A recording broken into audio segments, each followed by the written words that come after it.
Mari kita mulai dengan lingkungan makhluk hidup.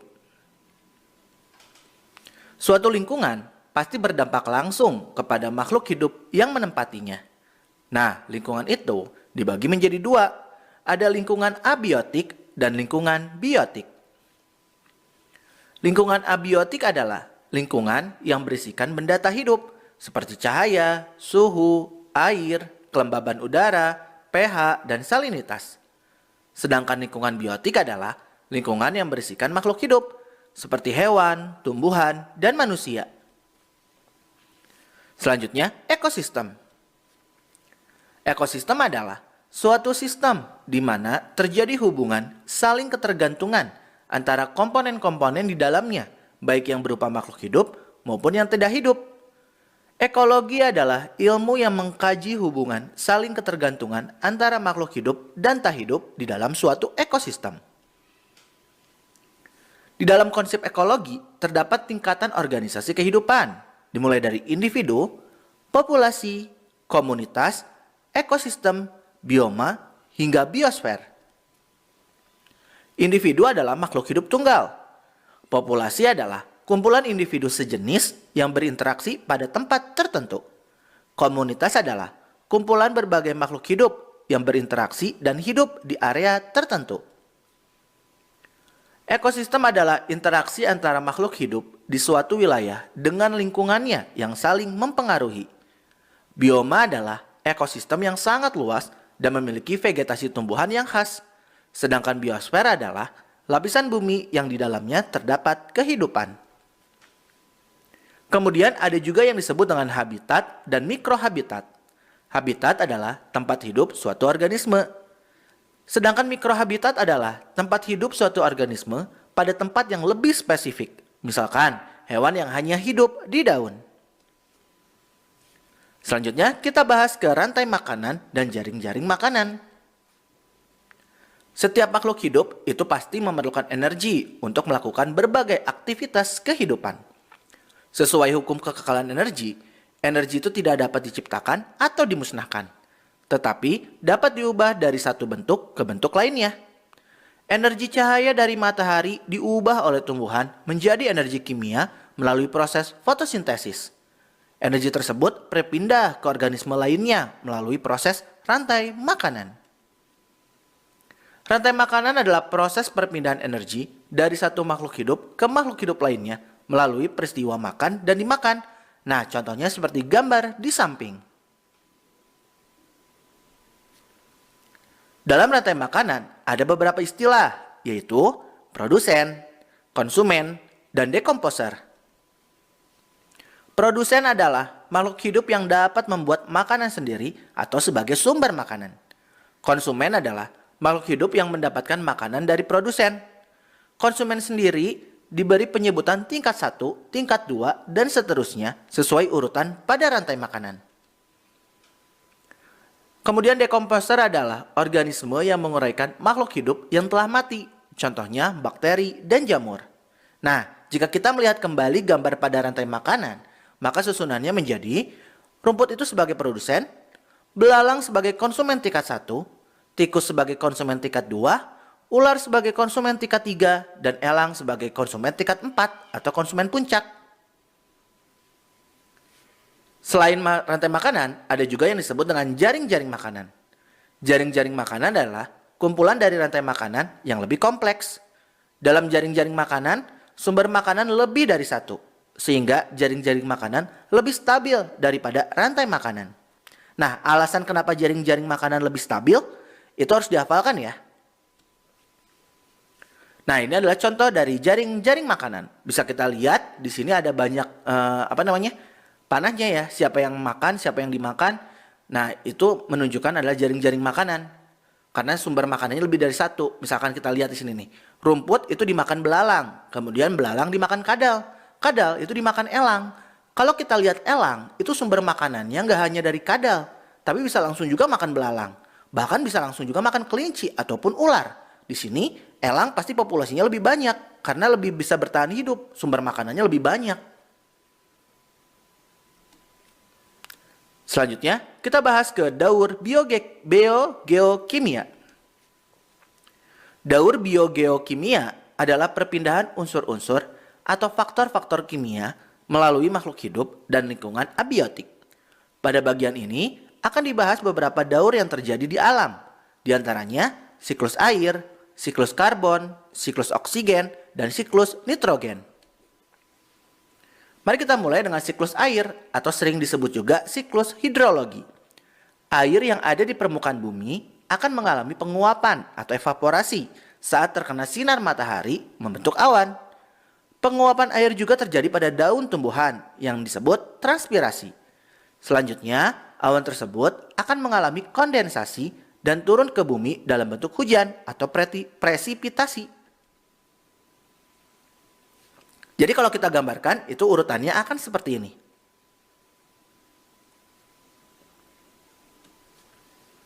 Selanjutnya, siklus oksigen dan karbon dioksida. Tumbuhan menyerap karbon dioksida dan menghasilkan oksigen melalui proses fotosintesis. Oksigen yang dihasilkan tumbuhan digunakan manusia, hewan, dan organisme lainnya dalam proses respirasi.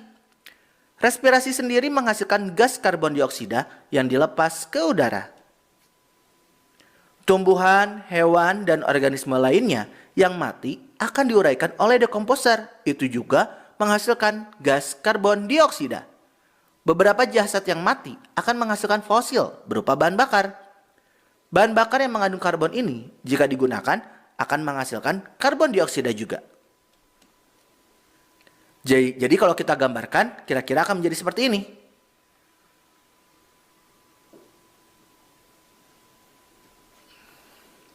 Kemudian siklus nitrogen. Nitrogen bebas dari udara dapat masuk ke tanah melalui proses fiksasi oleh bakteri tertentu. Misalnya bakteri yang hidup di akar tanaman kacang. Makhluk hidup yang sudah mati akan dirombak menjadi senyawa amoniak melalui proses amonifikasi. Amoniak kemudian dirubah menjadi senyawa nitrit, kemudian nitrat melalui proses nitrifikasi. Istilah-istilah yang kayak gini kalian hafalkan ya. Nitrat yang terbentuk akan diserap tumbuhan untuk dijadikan bahan baku pembuatan protein. Sebagian nitrat kemudian diubah menjadi nitrogen bebas di udara oleh bakteri melalui proses denitrifikasi. Kalau kita gambarkan, kira-kira akan menjadi seperti ini.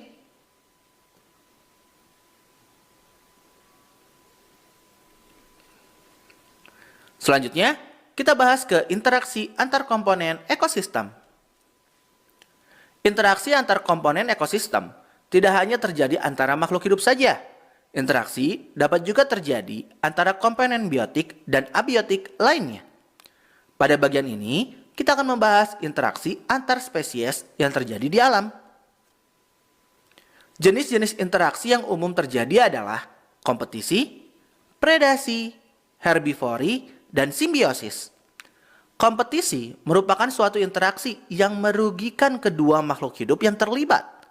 Predasi mengacu pada hubungan yang menguntungkan terhadap satu pihak, sedangkan pihak lain mengalami kerugian. Herbivori merupakan interaksi yang melibatkan antara herbivora dengan produsen. Kemudian simbiosis merupakan hubungan erat antar populasi yang menempati habitat yang sama. Simbiosis sendiri dibagi menjadi 3. Ada simbiosis mutualisme, komensalisme, dan parasitisme. Simbiosis mutualisme adalah hubungan yang menguntungkan kedua pihak. Contohnya, kupu-kupu dengan tumbuhan berbunga. Kemudian kalau komensalisme adalah hubungan yang menguntungkan salah satu pihak, tetapi pihak lainnya tidak mendapatkan keuntungan ataupun kerugian. Contohnya, tanaman anggrek yang menempel pada batang pohon. Yang terakhir, parasitisme, yaitu hubungan ketika salah satu organisme yang disebut parasit mendapatkan keuntungan, sedangkan organisme lain yang disebut inang itu dirugikan. Contohnya, benalu yang hidup di pohon serta cacing perut pada tubuh manusia. Selanjutnya, kita masuk ke persebaran flora dan fauna di Indonesia. Indonesia terkenal memiliki keanekaragaman hayati tertinggi di dunia. Hutan hujan tropis di Indonesia terkenal memiliki tumbuhan endemik khas Indonesia. Contohnya, bunga Rafflesia arnoldi, meranti, cendana, anggrek tebu, daun payung, damar, dan lainnya. Selain tumbuhan, Indonesia juga memiliki banyak hewan atau disebut fauna. Wallace atau Wallace membagi persebaran fauna di Indonesia menjadi dua wilayah, yaitu fauna wilayah barat atau orientalis dan fauna wilayah timur atau australis. Adapun Weber membagi persebaran fauna di Indonesia menjadi tiga wilayah, yaitu fauna wilayah barat, peralihan, dan timur. Nah, jadi kalau kita gambarkan kira-kira akan seperti ini, garis Wallace dan garis Weber.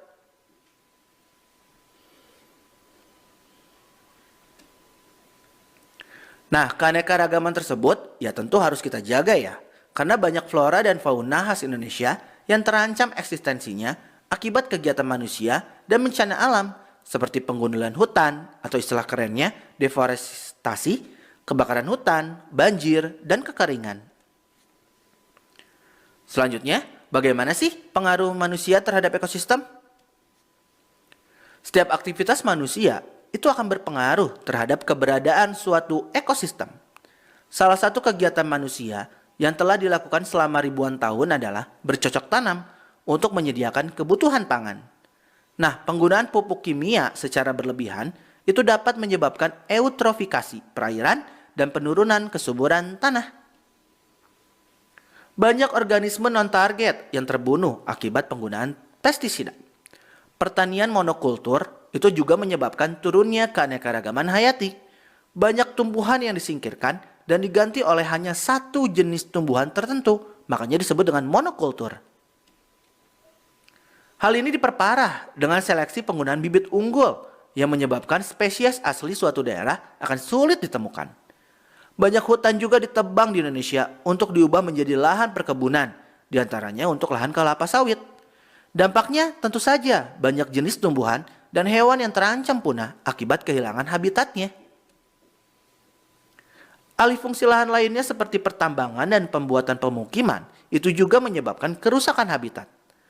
Kerusakan lingkungan lainnya akibat pencemaran itu juga terjadi di mana-mana yang berdampak pada menurunnya kemampuan lingkungan untuk memenuhi kebutuhan manusia. Bahkan pencemaran dapat menimbulkan berbagai dampak buruk bagi manusia seperti penyakit dan bencana alam. Tadi kita ngomongin pencemaran atau polusi. Apa sih polusi itu? Polusi itu adalah masuknya zat-zat beracun ke dalam lingkungan sehingga mengganggu keseimbangan lingkungan alamiah. Pengertian polusi ini wajib diingat ya. Biasanya sering keluar banget di ujian. Banyak aktivitas manusia yang tidak disadari menyebabkan terjadinya pencemaran. Misalnya, penggunaan kendaraan bermotor, membuang sampah sembarangan, dan membuang sisa limbah ke sungai secara langsung. Nah, gimana sih mengatasi semua masalah itu? Kegiatan manusia yang dapat memperlambat kepunahan organisme adalah dengan melakukan kegiatan konservasi. Konservasi sendiri adalah pengelolaan sumber daya alam hayati yang dilakukan secara bijaksana untuk menjaga kesinambungan persediaan hayati dengan meningkatkan dan memelihara kualitas keanekaragaman nilainya. Pengertian konservasi ini harus diingat ya. Nah, secara umum, metode konservasi lingkungan itu dibagi menjadi dua. Ada konservasi secara in situ dan secara ex situ. Metode konservasi in situ adalah upaya pelestarian keanekaragaman hayati baik berupa flora ataupun fauna yang dilakukan di habitat asli spesies tersebut. Sedangkan metode konservasi ex situ adalah upaya pelestarian keanekaragaman hayati yang dilakukan di luar habitat aslinya. Jadi simpelnya kalau in situ itu di habitat asli, kalau ex situ itu di luar habitat asli, itu intinya. Nah, pengertian dari in situ dan ex situ itu wajib dihafalkan ya. Biasanya sering keluar juga di ujian.